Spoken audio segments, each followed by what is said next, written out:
28 जण शहीद झाले, तिथे यांचा पोलीस ठेवला नाही. यांची अक्कल घाण ठेवली होती का पाकिस्ताननं अक्कल गाळप केली होती? इथं पिण्या तहान लागली असन आणि पाणी पाजायचं असन तरी बंदोबस्त होती. एवढी मूर्खता आहे देशामध्ये. उलट 4-5 पोलिसांनी रक्तदान करावं असं वाटलं होतं. ते आमचे भोसले साहेब, मिनिस्टर साहेब इथं येऊन रक्तदान करून सामील झाले असते, म्हटलं असतं का आम्ही लढू तुमच्यासाठी, एवढे 2 शब्द खुश केलं असतं शेतकऱ्याला. पण ते दानत्व गेलं, संपलं. उद्या धर्मवीर संभाजीराजांचा जन्मदिवस आहे, जयंती आहे. स्वराजसाठी एक एक थेंब वाहणाऱ्या संभाजीराजांचा आमचा मानाचा मुद्रा अर्पण करतो. प्रहार आणि प्रहारची राष्ट्रभक्ती या रक्तदानाच्या आंदोलनातून स्पष्ट दिसून येतं. आम्ही रक्त वाहणारे नाही, अन्नदानातून रक्त देणारा शेतकऱ्याची बाजू मांडतोय. ज्याला 2 पाय नाही, हात नाही, डोळे नाही, तो सुद्धा इथं रक्तदान करतोय. आणि तरीच सरकारचे कान मात्र उघडत नाही. देवेंद्र फडणवीस साहेबांचं तोंड मात्र खुलत नाही. आणि त्याच्यासाठी हे आंदोलन आहे. तसं पूर्ण महाराष्ट्रात 14 तारखेला आहे, पण संभाजीराजांची जयंती आहे आणि शिवेंद्रराजे भोसले हे ते जयंती चांगल्या वंशज आहे म्हणून आज आम्ही हे आंदोलन इथं केलं. आम्ही भोसले साहेबांना सांगतोय की तुम्ही त्यांचे वंशज आहे. शेतकऱ्याच्या पिकाच्या देठाला हात लावू नये असं म्हणणाऱ्या छत्रपती शिवरायांच्या विचाराचं काम तुम्ही केलं पाहिजे. हा संदेश सरकारपर्यंत गेला पाहिजे. आज रक्त देतो, पण उद्या रक्त वाहण्याची वेळ येऊ देऊ नये. तुम्ही आमचं रक्त घ्या आणि आम्हाला कर्जमाफी करा. आमच्या दिव्यांगाचं 6,000 मानधन करा. या माफक मागणीसाठी आमचं आंदोलन उद्या 14 तारखेला सगळं होतच आहे. आज त्याची सुरुवात झालेली आहे. 2 तारखेला अजितदादाच्या घरासमोर किमान 10,000 कष्ट शेतकरी, त्यांचं बजेट आम्ही वाचून दाखवणार आहे. 7 लाख कोटीच्या बजेटमध्ये 9,000 कोटी या सरकारनं ठेवलं. कर्नाटकचं 3 लाखाचं कोटीचं बजेट आहे आणि 45,000 रुपयाची तरतूद कृषी विभागासाठी ठेवली. एवढे निकंबे आहे सरकार. आणि त्याला हे सगळं लक्षात आणून देण्यासाठी माझ्या दिव्यांग बांधवांसाठी फक्त 400 कोटी ठेवले. मागच्या वर्षी आणि त्याच्या मागच्या वर्षी 1400 कोटी होते आणि फक्त आता 400 कोटी ठेवले. 6 महिन्यापासून दिव्यांगांना मानधन नाही, त्यांच्या खात्यात अजून पैसे जात नाही. पण मंत्र्याचे, अधिकाऱ्याचे, कलेक्टरचे मानधन दर 5 महिन्याच्या आत होतं.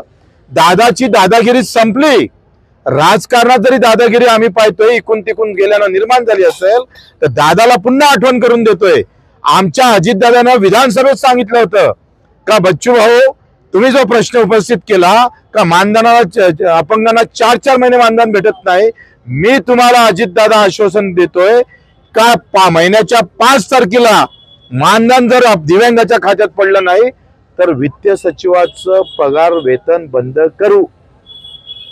ना वित्त सचिवाचं वेतन बंद झालं, ना 5 तारखेच्या आत आम्हाला मानधन भेटलं. अब दादा तुम्हारी दादागिरी गई का? तुम कहा के दादा हो? हे विचारायचं आहे. 2 तारखेला बारामतीला पुरा आम्ही चिरफाड करणार आहोत बजेटची. आणि तिथून पंकजाताई मुंडे 3 तारखेला तिथं आमची मोठी सभा आहे, तिथं आमचं आंदोलन आहे.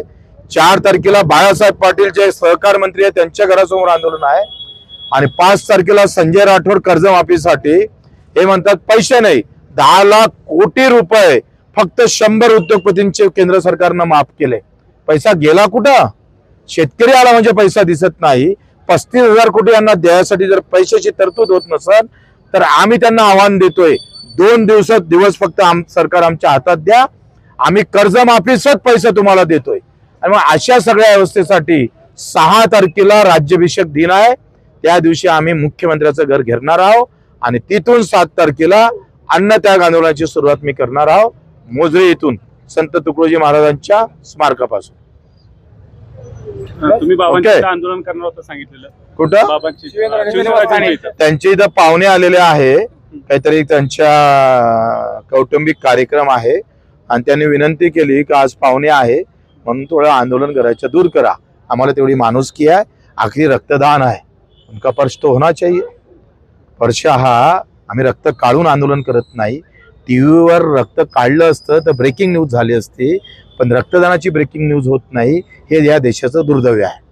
रक्तदान करून होणारं आंदोलन हे या देशातलं, जगातलं पहिलं आहे. आणि मला वाटतं याला तुम्ही त्याला कसा न्याय देता या तुमच्याकडून अपेक्षा आहे. सदिच्छा भेट घेणार आहे का तुम्ही? सध्या ते नाहीच आहे ना इथं. आले का? आले असेल तर भेट घेऊ. या तुम्ही मंत्र्यांच्या घरासमोर आंदोलन करणार म्हणताय, पण महाराष्ट्र शासनातर्फे पोलीस मोठ्या प्रमाणात पोलीस पाठा सगळीकडे बंदोबस्त आहे. रक्तदानासाठी पण पोलीस ठेवतात, एवढं मूर्ख सरकार आहे. जिथं 28 जण शहीद झाले तिथं यांचा पोलीस ठेवला नाही. यांची अक्कल गहाण ठेवली होती का पाकिस्ताननं अक्कल गाळप केली होती? अरे तिथं 28 लोक जर तुम्ही तिथे जर सुरक्षा रक्षक ठेवले असते किंवा एखादे 2-3 सैनिक ठेवले असते तर 28 मरण पावले नसते. पण मूळ अमित शहाने तर कबूल केलं, हमारी चूक हो गई. चूक हो गई तो 28 लोग अगर वहां शहीद होते हैं तो अब किसको मारना चाहिए? आणि इथं पहा ना बंदोबस्त, रक्तदानासाठी बंदोबस्त. म्हणजे इथं पिण्या तहान लागली असन आणि पाणी पाजायचं असन तरी बंदोबस्त होत आहे. एवढी मूर्खता आहे देशामध्ये. उलट 4-5 पोलिसांनी रक्तदान करावं असं वाटलं होतं. ते आमचे भोसले साहेब, मिनिस्टर साहेब इथं येऊन रक्तदान करून सामील झाले असते, म्हटलं असतं का आम्ही लढू तुमच्यासाठी, एवढे 2 शब्द खुश केलं असतं शेतकऱ्याला. पण ते दानत्व गेलं, संपलं. शेतकऱ्यांच्या पाठीमागे ही सरकार नाहीये. ज्याप्रमाणे त्यांनी आश्वासन दिले होते त्यापैकी कुठलंच आश्वासन पाठीमागं नाहीये. मी तुम्हाला सांगितलं कर्नाटकचं बजेट कितीचं आहे? 3 लाख कोटीचं. तरतूद किती आहे? 45,000 कोटी. आमचं बजेट आहे 7 लाख कोटीचं, त्याच्यापेक्षा दुप्पटनं मोठं आहे. आणि तरतूद किती आहे? 9,000 कोटी. कसं सरकार सोबत आहे आमच्या? कसं म्हणणार सोबत आहे? आणि मग देवेंद्रजी काय म्हणत होते? 7-12 कोरा कोरा कोरा. बोला ना, तोंड काय बना फेमिकॉल टाकलं का तोंडात?